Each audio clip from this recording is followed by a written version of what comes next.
Chaque jour, des milliers de gens font la différence et maintiennent le filet social en place pour les communautés vulnérables. Mon nom est Daniel Lantaigne et je me suis donné pour mandat de sortir de l'ombre ces héros, des héros anonymes.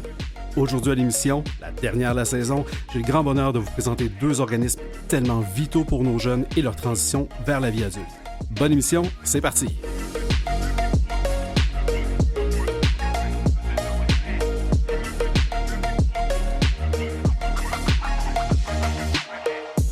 Alors, bienvenue à cette dernière de la saison des Héros Anonymes. Toujours un grand bonheur de vous présenter des organismes qui sont extraordinaires, des organismes qui sont peut-être des fois pas aussi connus qu'ils devraient l'être.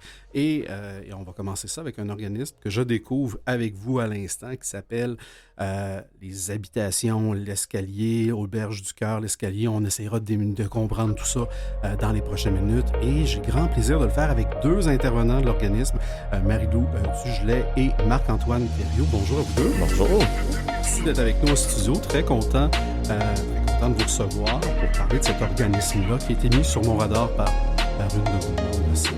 On la nommera pas. Et j'étais très content de découvrir ce que c'était. Alors, les Habitations, l'Escalier, là, si vous voulez bien. Marie-Lou, Marc-Antoine, on va commencer par ça. Qu'est-ce que c'est? Eh bien, c'est une grosse bébite, en fait. Puis, tu sais, là, on dit les Habitations. Je pense qu'on peut même raccourcir ça à l'Escalier.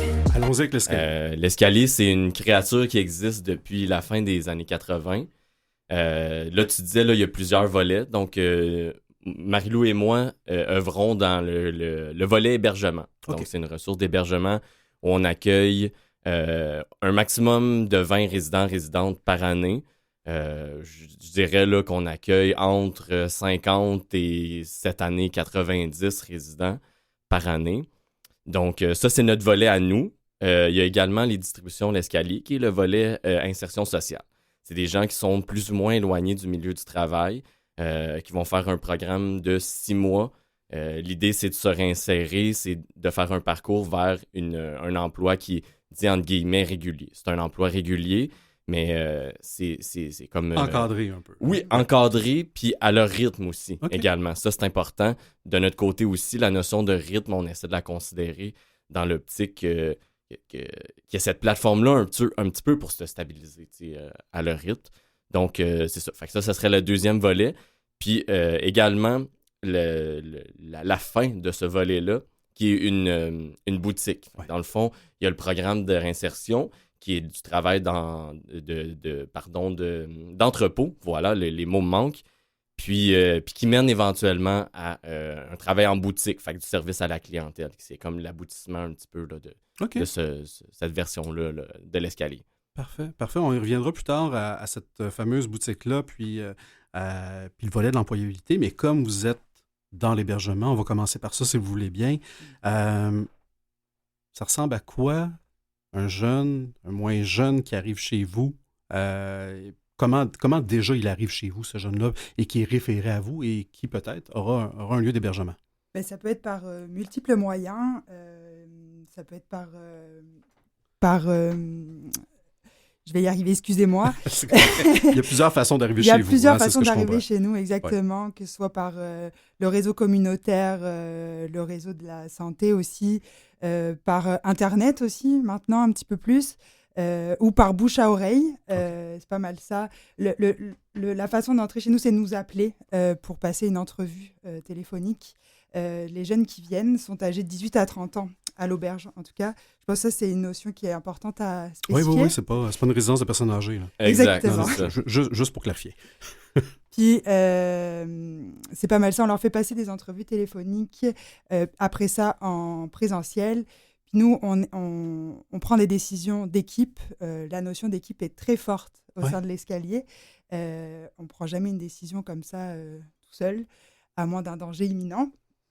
Et après ça, on accepte ou pas la personne. Ce qu'on recherche, nous, c'est de faire fitter leurs projets et leurs besoins, surtout avec la ressource. Ce qu'on veut le moins possible, c'est de leur faire vivre un échec. Je comprends. Et les jeunes de 18 à 30 ans, si je me souviens bien, qui arrivent vers vous, est-ce que ce sont des jeunes qui sont à risque de situation d'itinérance, des jeunes qui l'ont eu un peu plus difficile dans la vie? Ça ressemble à quoi les situations là, auxquelles vous faites face? En fait, c'est ça. Dans le fond, nous, on accueille des gens qui sont à risque ou en situation d'itinérance. Ou Des gens. situation. Puis là, après ça, là, je te faisais le portrait des gens qu'on peut accueillir. On aurait littéralement là, pour toute ton émission. OK, on a tout un spectre. Là. J'étais en colocation, j'étais pas sur le bail. Le propriétaire a décidé de nous mettre dehors, rénoviction, etc., etc. J'ai dû quitter. Relation de couple qui se termine mal. Système familial qui est pas en mesure d'accueillir la personne en fonction de ses besoins. Encore, la liste est très, très longue. Donc, ouais, c'est ça. On accueille, comme on disait, de 18 à 30 ans. Hommes, femmes également. Nous, on a un appartement qu'on dit non-genré pour accueillir des gens de la communauté. Donc, Je comprends. Ouais. Je comprends. Et j'imagine, parce que là, on parlait de à peu près quoi, 20 possibilités, là, 5 logements de 4 chambres. J'imagine que la demande est plus grande que l'offre à un moment donné, ou vous réussissez quand même à répondre? La réalité, je pense qu'il y a plus. J'oserais dire qu'il y a peut-être de plus en plus de demandes. En tout cas, nous, nos chiffres sont parlants. Là. Ouais. On a passé de la pandémie à même avant accueillir une quarantaine de personnes, 45, des fois 50. Là, cette année, on s'est rendu à 86 séjours. Puis là, il faut dire que il y a des périodes de l'année où c'est moins évident, il fait un petit peu plus froid, où nous, de notre côté, là, le téléphone, il dérougit pas. Fait que, moi, je pense que si on accueillait systématiquement tous les gens qu'on a des demandes, on accueillerait 300 personnes par année, bien facilement, j'oserais dire. Là.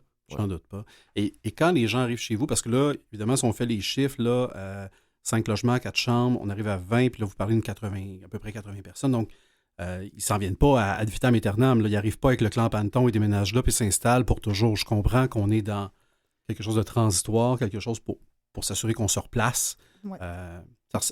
Fait que les durées de séjour, puis pas tant de durée de séjour, finalement, je pense qui m'intéresse, mais qu'est-ce qui se passe pendant que les gens sont là au-delà de sécuriser de manière temporaire avec un toit? À quoi peuvent s'attendre les gens, ces jeunes-là qui arrivent chez vous? Ben, la durée de séjour est maximale à 1 an, fait qu'effectivement, et pas maximale, oui, en tout cas, c'est 1 an maximum.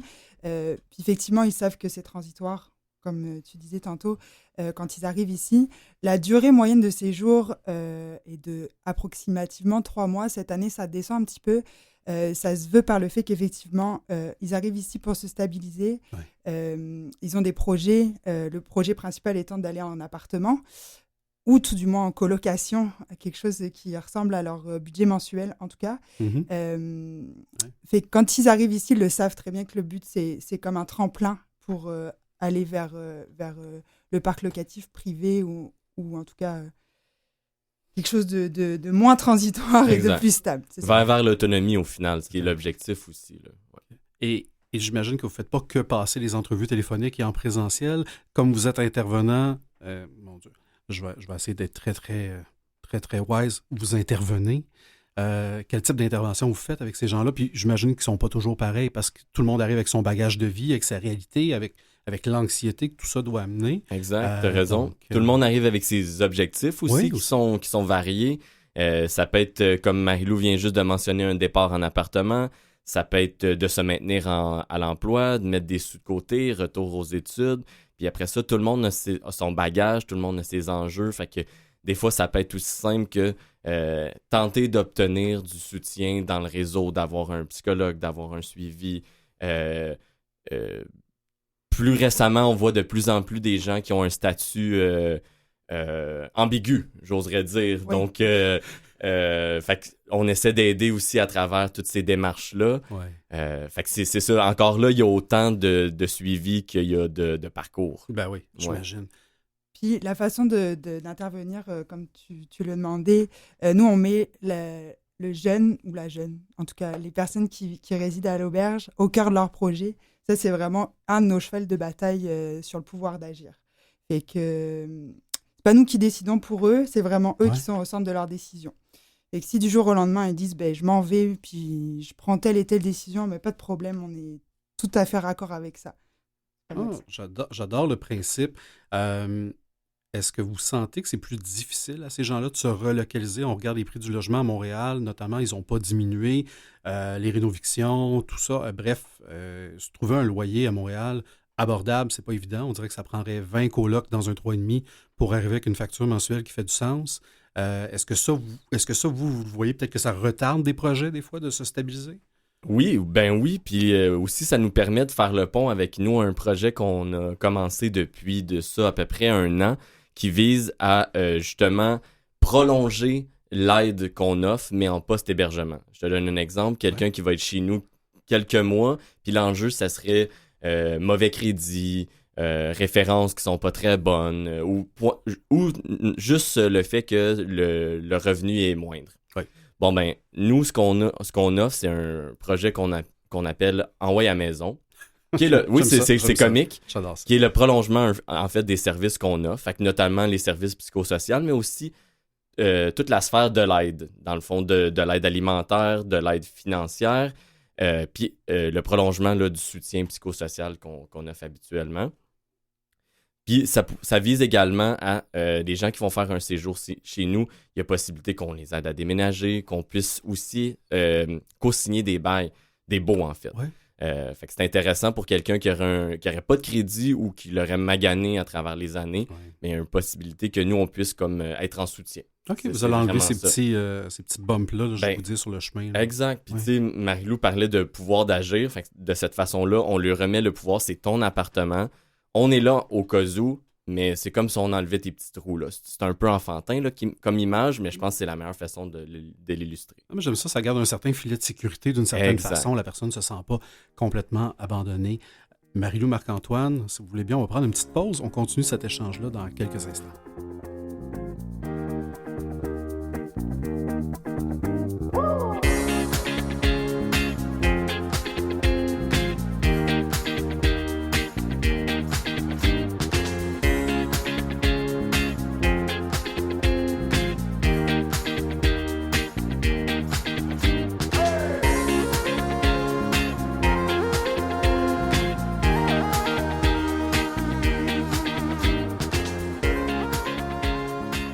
Alors, vous êtes de retour à l'émission Les Héros Anonymes. On est avec Marie-Lou Dugelet, intervenante, et Marc-Antoine Thériault, aussi intervenant pour ce qu'on a décidé d'appeler l'Escalier, tout simplement, qui est un organisme qui, on l'a vu en première partie, travaille en hébergement, travaille aussi dans d'autres sphères. On va y arriver dans un instant.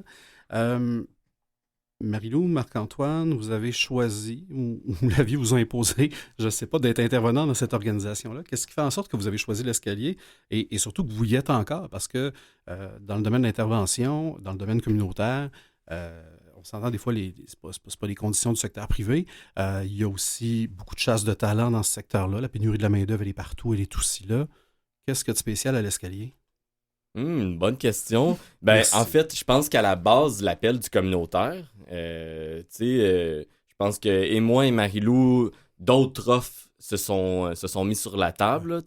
Je pense que également quelque chose qui est peut-être plus engagé.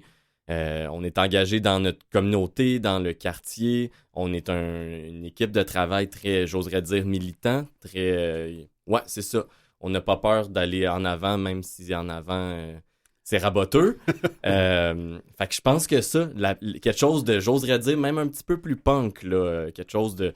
je pense qu'on est une équipe qui ose, fait que ça, c'est intéressant. Puis ça fait aussi que concrètement, on n'a pas peur d'aller au-delà de ce que on pourrait offrir comme intervenant. On fait de la défense de droit, on fait toutes sortes de trucs. Je pense que c'est le genre de choses qui fait que... C'est un beau carré de sable. Ouais, effectivement. Ouais, puis vous? Moi, j'ai immigré au Québec. Je suis française native. Ça s'entend pas du tout, faut le savoir. C'est très léger. et c'est vrai qu'en arrivant au Québec, mon but premier, c'était de travailler dans le communautaire. L'Escalier, pour tout vous dire, c'était la première offre à laquelle j'ai répondu, puis ils m'ont rappelé directement. Puis quand on m'a présenté ça sur, effectivement... la lutte de l'itinérant jeunesse, s'engager dans des projets qui nous tiennent à cœur, créer un filet social pour les jeunes, puis comme faire la différence, je me suis dit, OK, je vais apporter ma pierre à l'édifice aussi, puis ça fait 3 ans et demi bientôt que j'y suis, fait c'est ça. Il commence à avoir pas mal de pierres dans cet édifice-là. C'est ça. Il en manque encore, mais... C'est déjà extrêmement, extrêmement intéressant de savoir tout ce qui vous a motivé puis qui fait en sorte que vous êtes encore là. Vous avez abordé, Marc-Antoine, un point super important, puis je réalise qu'on ne l'a pas abordé. Vous avez parlé du quartier, à quel point vous êtes bien ancré dans le quartier. Vous êtes situé où? On est situé au plein cœur de Hochelaga, Maisonneuve, dans un quartier qui ne manque pas de besoins aussi. Fait à noter, c'est également là, le quartier de Montréal qui a la plus grosse offre de services. On comprendra aussi parce que les besoins ils sont aussi. Ça suit. Hein, ouais. Donc, on est une des 4 auberges du cœur dans Hochelaga Maisonneuve. À Montréal, on doit être là, tu me corrigeras, Marie-Lou, peut-être une dizaine à Montréal, pour un grand total de 31 auberges à travers le Québec. Donc, puis c'est ça, puis on prend part là, à plusieurs choses au sein du quartier. On siège également au Rapsim, la table de quartier. En tout cas, bref, on essaie là, d'être sur tous les fronts le plus possible. Vous avez parlé d'auberge du cœur. C'est un terme que j'entends, c'est un terme qui revient. C'est quoi les auberges du cœur? Parce que vous êtes clairement une de ces auberges-là, mais je comprends que c'est pas une bannière de relais château là, de chaîne hôtelière. Ça ressemble à quoi? Qu'est-ce que ça veut dire, finalement, en gros? En fait, c'est ça. C'est chapeauté sous le grand parapluie des auberges. Mais ce qui fait que ce qui est bien à travers ce regroupement-là, c'est que chaque auberge intervient selon, pas ses propres valeurs, parce qu'il y a quand même des valeurs qui chapeautent les auberges, mais selon certaines visées qui sont plus précises. Je dirais, chez nous, c'est plus le pari de l'employabilité, d'être en action, tu sais. Oui. Chez d'autres, ça va être le pari de la socialisation. Vont demander aux résidents de faire des activités qui soient plus... qui est plus un aspect communautaire, je dirais. Donc, puis il y a des endroits qui vont également accueillir les mineurs. Donc, nous, comme on l'a mentionné tantôt, c'est 18-30.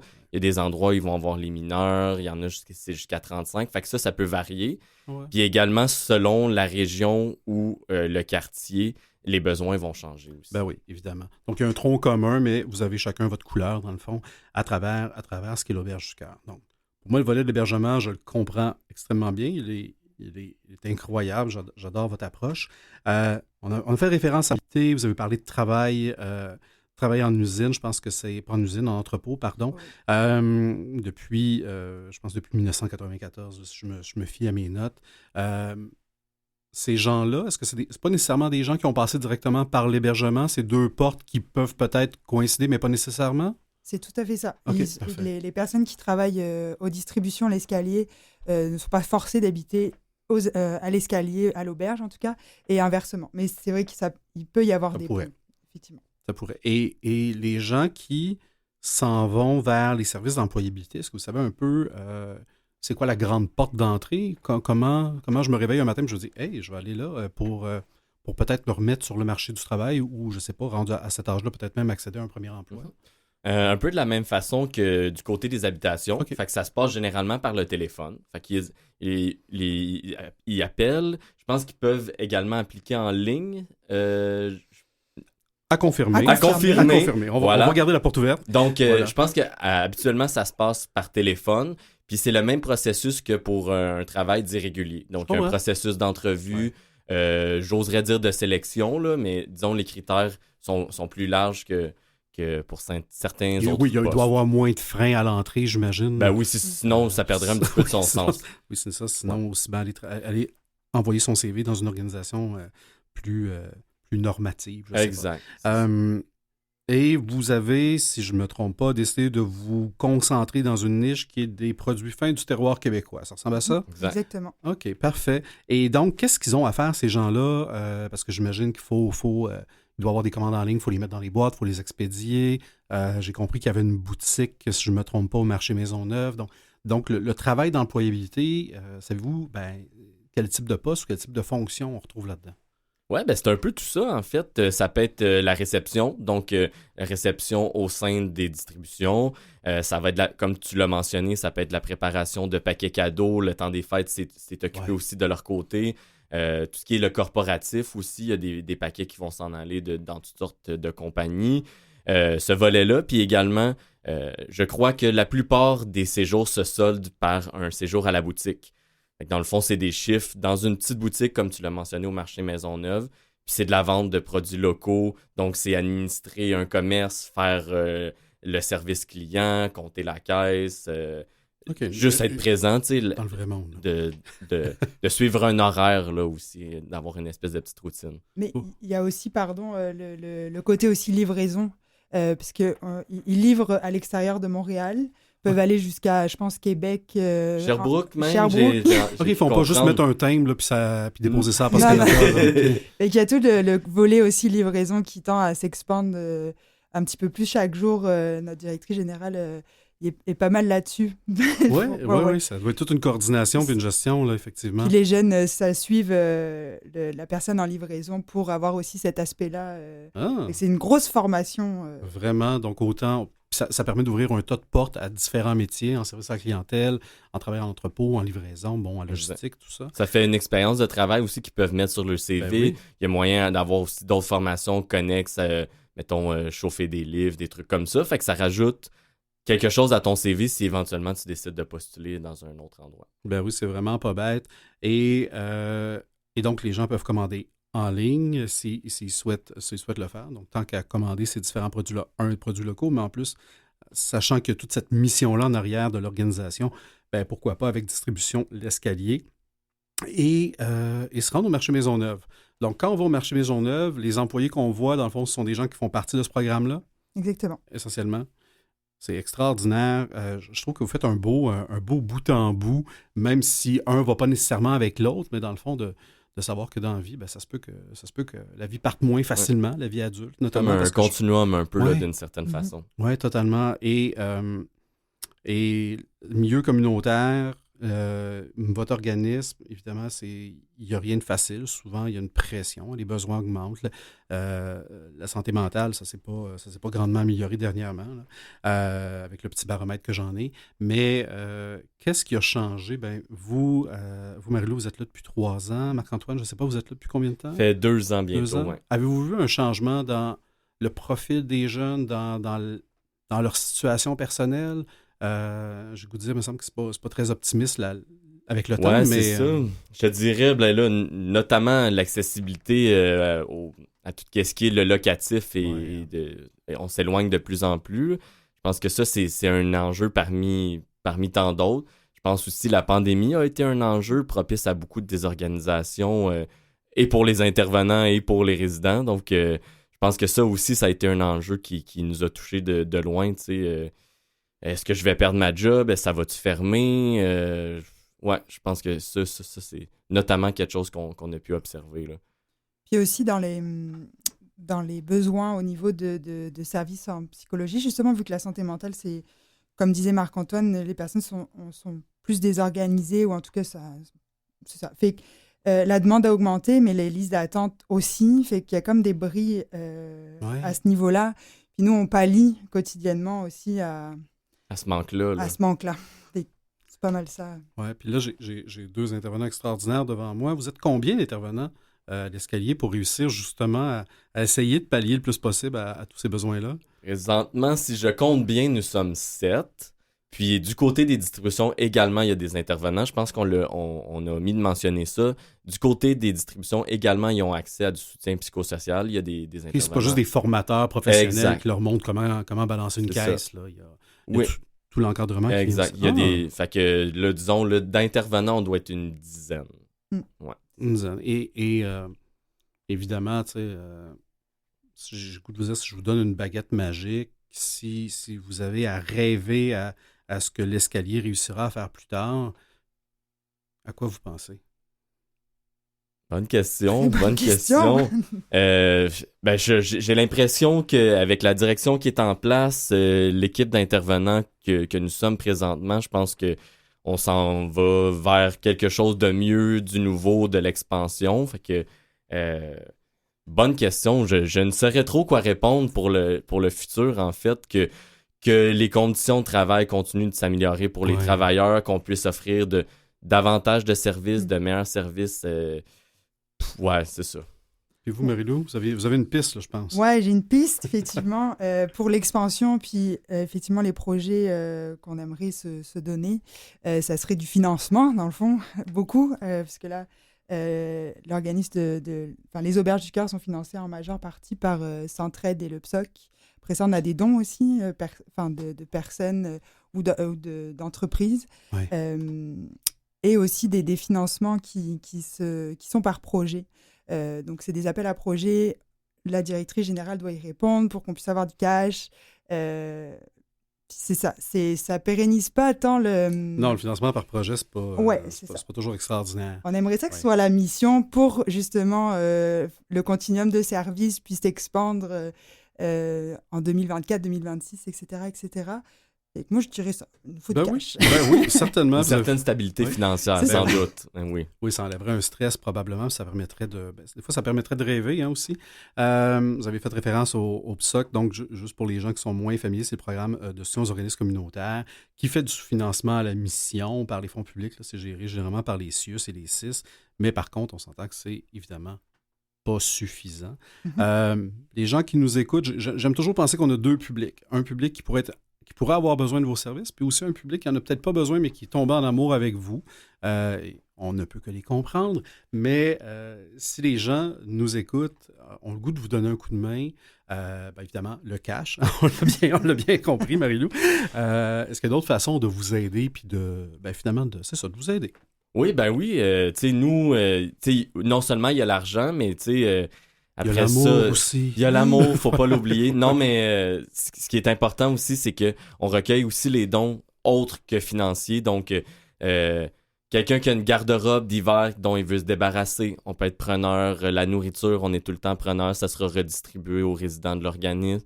Fait qu'il y a moyen d'aider, mettons, quelqu'un qui n'aurait pas les fonds, mais qui aurait du matériel dont il veut se débarrasser. On peut être aussi preneur. Il s'agit juste de nous appeler, puis on planifie une rencontre. Tout ça, c'est possible. Ouais. Certainement, je pense que de vous appeler semble être la bonne façon de soit bénéficier de vos services, de savoir comment on peut vous aider, bref, de le faire de façon intelligente. Puis, on va donner votre numéro, tant qu'à vous dire de vous appeler. Alors, j'espère qu'il y aura quelqu'un au bout de la ligne parce que ça va sonner. On verra. Donc, 514-252-9886. Si vous êtes plus côté techno, vous pouvez vous rendre sur l'escalier, donc évidemment avec le L.ca, et vous aurez l'ensemble des détails. Marie-Lou Dugelet, Marc-Antoine Thériault, c'était un très, très grand plaisir de vous recevoir avec nous en studio aujourd'hui. Merci, d'être venu, mais surtout merci de faire ce que vous faites à tous les jours avec l'organisme L'Escalier.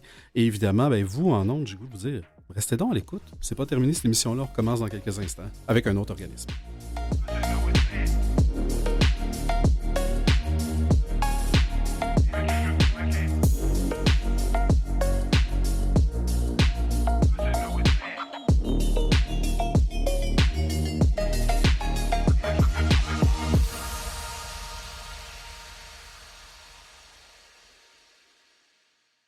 Vous écoutez Les Héros Anonymes avec Daniel Lantaigne. Comme la voix l'a si bien dit, vous écoutez Les Héros Anonymes avec Daniel Lantaigne, mais surtout, vous allez écouter Les Héros Anonymes avec une personne, je trouve, ni plus ni moins qu'extraordinaire, qui est Fabienne Audette. Fabienne Audette, directrice générale Fondation des jeunes de la DPJ. Bonjour. Bonjour, Daniel. Merci d'être avec nous en studio, avec nous. Merci d'être là. Je suis content qu'on se parle et que pour, tu sais quoi, dernier organisme de la première saison des Héros Anonymes. On a gardé ça pour la Fondation des jeunes de la DPJ, c'est pas beau. C'est un immense privilège. Mutuel. On va parler de plein de choses. Aujourd'hui, on va commencer par parler de la Fondation de manière un peu plus grande. Parce que Fondation des jeunes de la DPJ, votre nom est extraordinaire.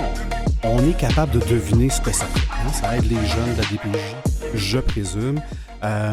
C'est quoi votre mission au quotidien? Parce que d'aider les jeunes, on peut aider, ça peut être large à aider, mais vous vous concentrez sur quoi? Donc, dans le fond, la mission de la Fondation des jeunes de la DPJ, c'est de transformer la vision qu'un jeune de la DPJ a de son avenir en lui donnant le courage et la confiance de croire au champ des possibles. Parce que... Le champ des possibles, j'aime ça. Ouais, on voulait garder ça très large en fonction chacun de leur histoire unique de vie, de leurs intérêts, de leurs aspirations, leurs capacités. Et puis, fait qu'on a pris cette terminologie.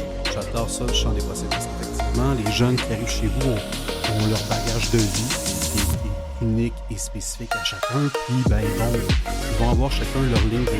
Il y a des possibilités devant eux. Leur avenir n'est pas tout dessiné d'avance. J'adore J'adore ce que vous faites. Du côté des jeunes de la DPJ, on comprend qu'il y en a qui sont placés en famille d'accueil, il y en a qui sont hébergés. Dans mon cas, moi, j'ai pu adopter via la DPJ. Fait que c'est sûr C'est que j'ai un fantastique. petit amour particulier pour cette cause-là. Est-ce que vous êtes beaucoup plus dans l'hébergement? Vous êtes dans ceux qui sont placés en famille d'accueil? Est-ce que vous avez mis des limites aux jeunes que vous accompagnez, dans le fond? Oui. Donc, en fait, on vient en aide aux jeunes de 0, malheureusement, à 25 Il y en ans. a que ça commence tôt la DPJ dans leur vie. Là. Exact. Jusqu'à 25 ans. Jusqu'à 25 ans. OK. Ça, c'est assez récent. Là. Ben Ça oui. fait environ 2 ans qu'on a élargi là, notre aide jusqu'à 25 ans parce que les besoins sont immenses lorsqu'ils quittent la DPJ des jeunes à 18 ans. Et on vient en aide, oui, beaucoup aux jeunes qui sont placés en centre jeunesse, qui sont aussi, on les appelle en fait officiellement les centres de réadaptation. Ouais. Il y a aussi plusieurs foyers de groupe qui sont dispersés un peu partout dans la communauté. C'est pas identifié. C'est déjà un milieu où vivent environ 10 à 12 jeunes avec des intervenants, mais ils sont beaucoup plus... En fait, c'est un milieu qui ressemble beaucoup plus à un milieu qu'on va dire normalisant. Et il y a aussi, bien sûr, les familles d'accueil. Puis, il faut savoir que sur l'ensemble des jeunes qui sont pris en charge par la DPJ, entre 50 à 60 % d'entre eux sont toujours avec leur famille. Et donc, nous, on a des programmes, différents programmes qui visent plusieurs objectifs. On va en parler tantôt, j'en suis certaine, qui viennent en aide à pas mal tous ces jeunes-là, peu importe où ils sont, avec qui, OK? Mais la majeure partie, c'est beaucoup en centre jeunesse parce que les besoins à cet endroit-là sont énormes. Sont énormes. Et j'ai sorti quelques chiffres de votre site et tu me corrigeras si jamais ça a évolué depuis, mais déjà, les chiffres me faisaient un peu mal.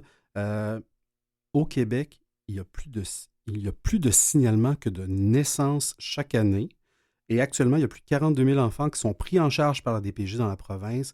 Ça revient à 363 signalements chaque jour au Québec, l'équivalent de 7 autobus scolaires. Oui. Notre marraine, Nancy Audet, utilise énormément cette statistique, puis elle a raison de faire parce que ça frappe. Hein? Ça fait mal. Ouais. Ça fait mal à notre Québec, j'ai le goût de dire, à notre jeunesse, à ces jeunes-là qui sont notre avenir. Puis on se dit, hé, Pélin, déjà, ils doivent faire face à des défis pour lesquels ils sont forcément. Quand tu parlais de 0 à, dans les premières années, ils ne sont pas outillés pour faire face à ces défis-là.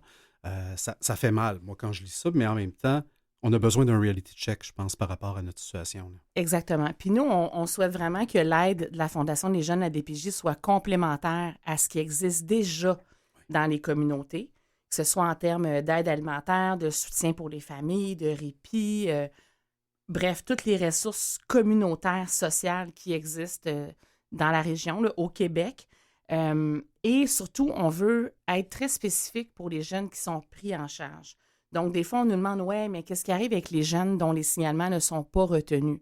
Bien, il faut comprendre là, que la DPJ va les diriger vers des ressources dans leur communauté, ces familles-là, ces jeunes-là. Ouais. Donc, nous, on veut vraiment... C'était très important, puis on a eu la réflexion de dire non, nous, on va vraiment soutenir que les jeunes, les enfants et les familles qui ont un suivi par la direction de la protection de la jeunesse parce que c'est très particulier. Comme type d'intervention, ils ont une situation qui est unique et c'est là-dessus qu'on va se concentrer. Et donc, on vient compléter l'aide qui est apportée par l'État. On veut aller plus loin. Chaque jeune a, dépendamment où il est placé, s'il est placé ou s'il est avec sa famille, il y a un panier de services qui est mis en place. Mais ce panier de services-là, Daniel, là, il est rapidement atteint. Oui, parce qu'on le voit. On le voit partout. Hein. Les besoins augmentent, la pression augmente, les ressources, elles n'augmentent pas nécessairement, mais comment on peut répondre le plus intelligemment possible à ces besoins-là, en dupliquant pas ce qui existe, mais en étant complémentaire. Comme tu le mentionnes, j'adore le principe. Puis on a aussi un côté, si tu permets, où on aime ça quand même développer des services qui parfois on se dit, peut-être que ça devrait être pris en charge par l'État, mais pour l'instant, ça ne l'est pas. Donc, on déploie de l'aide à la mesure des capacités qui sont les nôtres présentement et qui sont en croissance. Ça, c'est fort heureux. Oui. Comme par exemple, je vais te donner un exemple très, très concret, le tutorat. J'en parle régulièrement, puis je pense qu'il faut le faire. On connaît tous des jeunes qui ont besoin d'avoir un accompagnement particulier pendant leur parcours scolaire, que ce soit pour augmenter des notes, pour éviter un échec, pour des fois juste maintenir la motivation. Mhm. Et là, on parle de jeunes qui ont des bagages très lourds, que ça peut être difficile de se concentrer à l'école parce qu'il y a beaucoup d'autres difficultés, défis, drames. Ouais, certainement, oui. Mais il n'y a pas de budget à la DPJ pour offrir du tutorat scolaire à ces jeunes-là.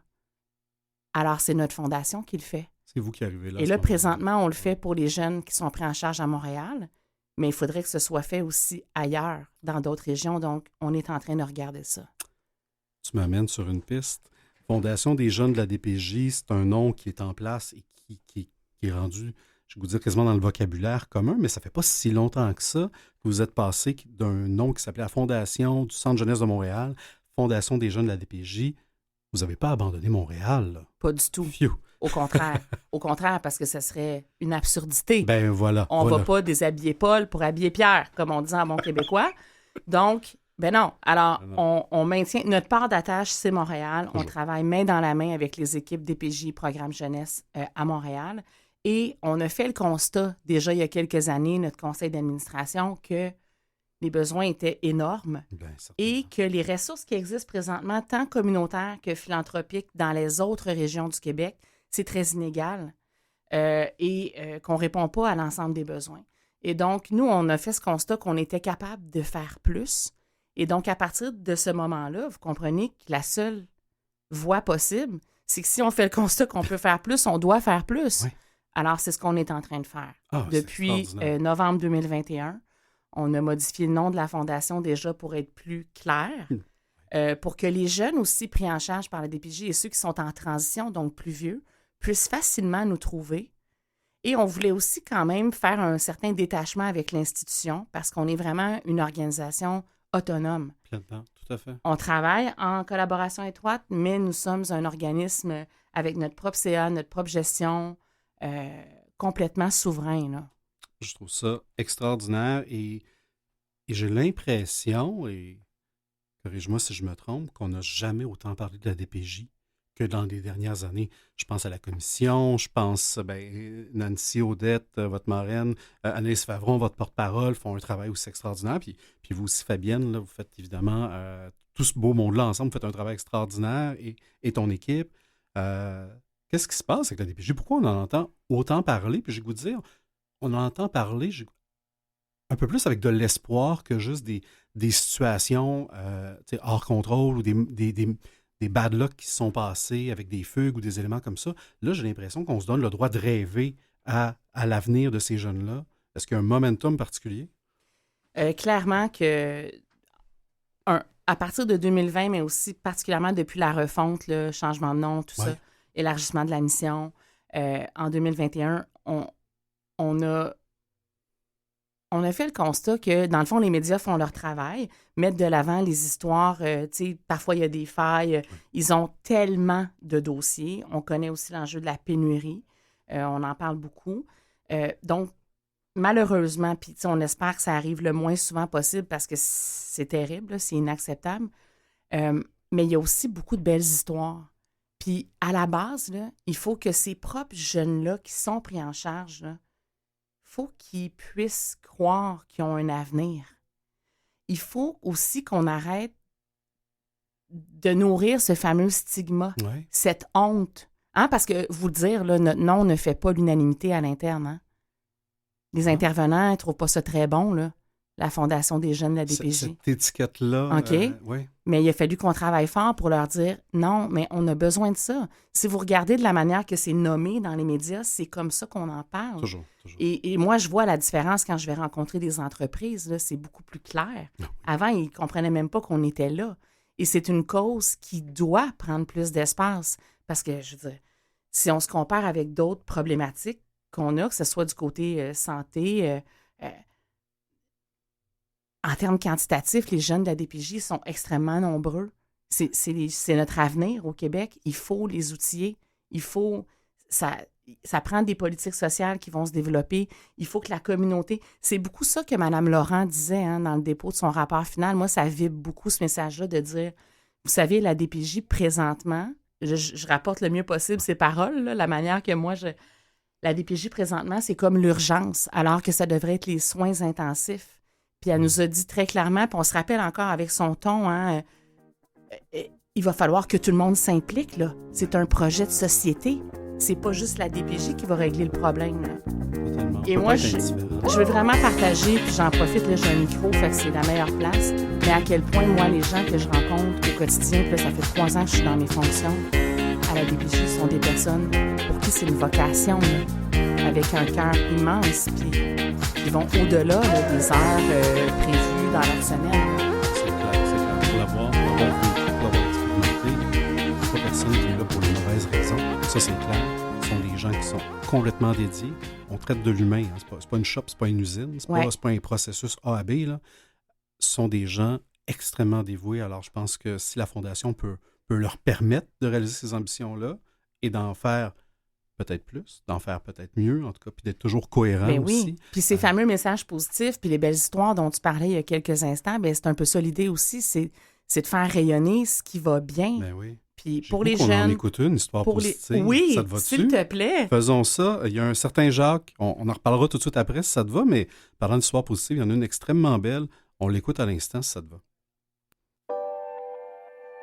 Je m'appelle Jacques et mon rêve, c'est de continuer mes études au baccalauréat en génie physique à Polytechnique. Mon père, spécifiquement, quand il consommait de l'alcool, souvent il s'absentait pendant des très très longues périodes de temps. Il y avait personne qui achetait la nourriture, puis ça venait qu'il fallait que je rationne ce qu'on avait comme nourriture. Vers des situations vraiment extrêmes, il y a des journées où est-ce que la seule affaire que je consommais, c'était un verre de jus d'orange le matin. J'ai été placé en foyer de groupe entre mes 14 et 17 ans. Donc, en 3e secondaire, ma prof, elle avait remarqué justement que je m'appliquais beaucoup puis que j'avais une aise avec le français. Donc, elle m'a recommandé pour que je commence en secondaire 3 au programme international de mon école, où est-ce que j'ai rencontré des gens qui me ressemblaient un peu plus au niveau des intérêts. Puis c'est vraiment devenu un point tournant pour moi académiquement. Après être parti de chez mon père, j'ai vagabondé un peu de domicile d'amis en ami en payant le loyer. Là, je commençais l'université à Polytechnique en génie physique. Ça a été une période très difficile pour moi parce que jusqu'à ce point-là dans ma vie, on dirait que tout était catastrophe en catastrophe. C'était comme le moment où il y avait une accalmie, puis j'ai dû prendre du recul à tout ce qui s'était passé dans les dernières années dans ma vie. Ça m'a frappé tout d'un coup, puis ça m'a fait tomber en dépression. Financièrement et en termes de santé mentale, c'était plus raisonnable pour moi de continuer les études. Mais j'ai pris des antidépresseurs pendant plusieurs années. J'ai encore un suivi en psychothérapie. Maintenant, le plan, ça serait de réintégrer mes études au bac en génie physique ici à Polytechnique à partir de l'automne prochain. D'avoir l'appui de la Fondation des jeunes de la DPJ. Ça va enlever vraiment un poids financier sur mes épaules.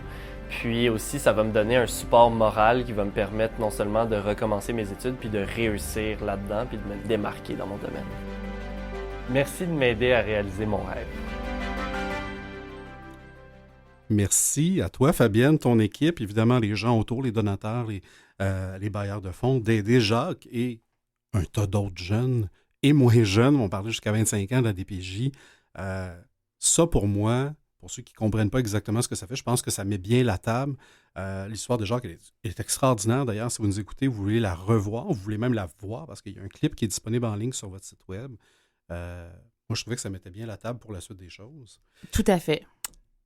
La Fondation des jeunes de la DPJ, ben, oui, elle est là pour répondre à différents besoins, mais elle a aussi des programmes qu'elle a mis en place, des programmes qui sont soit avec l'établissement qui sont soutenus ou des programmes qu'elle a elle-même initiés. Ça ressemble à quoi les types de programmes et qu'est-ce que vous faites dans le quotidien? En fait, on a vraiment des programmes pour justement le fameux 50 à 60 % de jeunes qui sont toujours avec leur famille, qu'on intitule Prévention et soutien aux familles. Fait que ça, c'est vraiment de l'aide de première nécessité. Je veux dire, un travailleur social rentre dans une famille et là, constate là, différents besoins, lacunes. Et surtout quand on voit que les parents sont vraiment mobilisés, veulent apporter des changements.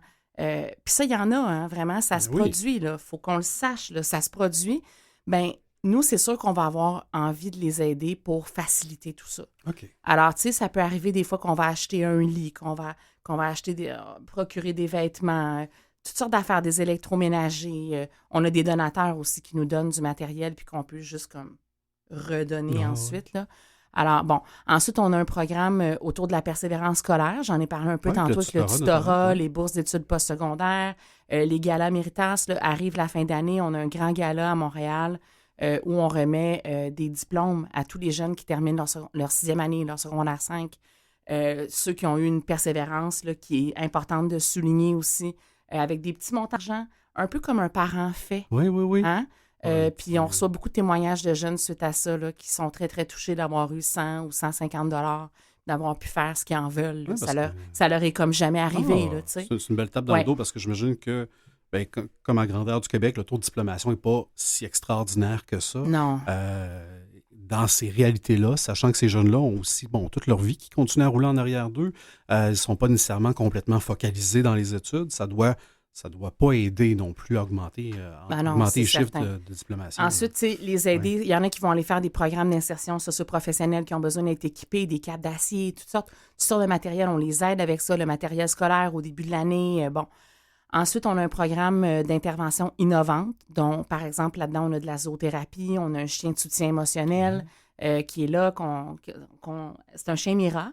Qui est formé pour ça, qui coûte 25 000 $. On en a un présentement. On a besoin d'en acheter plus. C'est drôle à dire là, en parlant d'un chien, mais c'est ça. Et c'est vraiment un chien qui fait toute une différence, qui va accompagner parfois l'enfant lorsqu'il doit aller au tribunal, qui va venir dénouer des moments difficiles, des crises, de l'anxiété. Nous, on n'a même pas le droit de toucher aux chiens. Là. Non, c'est juste les enfants, les jeunes. Il ne faut pas le déstabiliser Alors, et désorganiser. intervention innovante, très important. Service de soutien de santé mentale aussi à cet égard. Des salles d'apaisement sensoriel dans les centres jeunesse, etc. On a un programme de moments magiques. On en parle d'ailleurs aujourd'hui là, sur notre LinkedIn. En fait, moments magiques, c'est tout ce que les jeunes vivent normalement. Tu sais, c'est beaucoup ça. On se ramène à un jeune là, qui vit avec ses parents, puis alors on les fait rencontrer des joueurs de football, de hockey, on les amène voir des matchs, des spectacles, on leur donne un petit montant d'argent pour qu'ils puissent choisir une personne puis faire une activité spéciale. OK. Ça va Pendant ce temps-là, ils ne sont pas que des jeunes de la DPJ, ils peuvent être juste un jeune. Ils peuvent aller à la ronde puis aller souper au restaurant après avec leur tante. J'adore ça. Oui, fait on les aide avec du budget là-dessus. À Noël, bien sûr, on est très présents, c'est important, à leurs anniversaires. Donc, écoute, je passe vite. Le programme qu'on veut vraiment augmenter beaucoup, beaucoup nos octrois, c'est Transition vers la vie adulte. C'est là qu'il y a un... Oui, donc ça commence autour de 15-16 ans, puis ça va jusqu'à 25 ans. Puis c'est du soutien au logement, c'est justement insertion en emploi, ensuite les études. En fait, puis l'idée que je dis beaucoup, là, c'est, tu sais, souvent, on va avoir tendance à beaucoup pousser pour, ça prend des études, c'est structurant dans une vie, bien sûr. Mais je pense aussi qu'il faut regarder c'est quoi leurs intérêts, c'est quoi leurs capacités, c'est quoi. Puis c'est correct aussi s'ils décident qu'ils vont aller travailler, qu'ils vont faire un métier, puis on en a besoin. Puis l'important, c'est qu'ils accomplissent leur but dans la vie, puis qu'ils soient bien. J'aime beaucoup, il n'y a rien que je n'ai pas aimé, on va partir avec cette prémisse-là, mais à quel point vous êtes pratico-pratique, mais surtout que vous permettez à ces jeunes-là, notamment des jeunes en centre de réadaptation, pour prendre cet exemple-là, d'avoir des moments qui sont plus, c'est pas le bon terme, là, parce qu'il n'y a rien de normal dans la vraie vie, là, mais qui sont plus normales d'une certaine façon, j'ai le goût de dire, parce qu'ils vivent, ils ont accès à des choses, ils ne sont pas que dans l'institution, ils réussissent à avoir des moments magiques. Le titre le dit bien là, de ce programme-là. Je trouve ça fabuleux que vous ayez cette préoccupation-là d'aller dans ce détail-là et pas juste dire on va financer tel programme X qui est un programme institutionnel puis qui font... Oui, bien, je suis contente que tu le soulignes parce que c'est vraiment une de nos particularités. On veut être très, très flexible. Puis là, je vous parle de nos programmes aujourd'hui. Ils vont évoluer parce que je pense qu'il n'y a rien qui peut être stagnant. Là, je veux dire, la seule chose qui ne change pas, c'est que ça change. Là, donc, il faut s'adapter. Et on offre une aide qui est personnalisée et très rapide. Et ça, dans une institution du grand réseau de la santé et des services sociaux, c'est quelque chose. C'est quelque chose, parce que Oui. tout ne se vire pas sur une scène. Et vous, clairement, vous excellez là-dedans. Fondation des jeunes de la DPJ, on l'a abordé un peu tantôt, mais juste pour qu'on comprenne bien, dans le mandat qui est plus national, en tout cas dans un soutien qui est plus national, certainement, qui cogne à votre porte à l'extérieur du Grand Montréal? Parce que quand on pense aux jeunes de la DPJ, ben c'est pas que comment je vais vous dire ça? Il y a un tas d'organismes communautaires qui aident ces jeunes-là, qui travaillent en prévention, qui travaillent à différents niveaux. C'est pas comme vous n'êtes pas que la seule fondation qui aide les jeunes de la DPJ. C'est pas avoir un organisme communautaire à Montréal à côté de chez vous qui va aussi les aider. Il y a tout ça à grandeur du Québec, là, des organismes comme ça. Est-ce que c'est le genre d'organisme qui peut cogner à votre porte?